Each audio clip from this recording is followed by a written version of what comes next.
আলু দিয়ে এরকম রুই মাছের পাতলা ঝোল কিভাবে বানাবেন দেখে নিন। প্রথমে রুই মাছগুলোকে ম্যারিনেট করে নিন নুন, হলুদ আর সর্ষের তেল দিয়ে।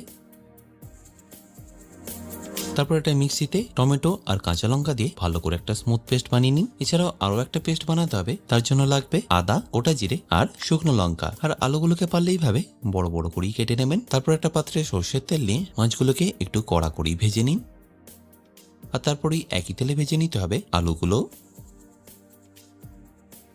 তারপরে মাছ ভাজার তেলেই একটু কালো জিরে ফোড়ন আর তেজপাতা দিয়ে পেঁয়াজটাকে ভেজে নিতে হবে। আর ভাজার সময় একটু নুন দিতে ভুলবেন না। আর একটু লাল হয়ে ভাজা হয়ে আসলেই দিয়ে দিতে হবে আদার পেস্টটা। আর সাথে মশলা বলতে লাগবে একটু রঙের জন্য হলুদ আর ধনে গুঁড়ো। তারপর ফাইনালি টমেটোর পেস্টটা দিয়ে এটাকে ভালো করে কুক করে নিন। আর অবশ্যই একটু এখানে চিনি দিয়ে দেবেন। টমেটোর কাঁচা গন্ধটা চলে গেলে আলু ও জল দিয়ে একবার ভালো করে ফুটিয়ে নিন। আর ফুটে গেলে দিয়ে দিন ভেজে রাখা মাছগুলো। আর এটা সবশেষে ফিনিশ করুন ধনেপাতা আর কাঁচা লঙ্কা দিয়ে।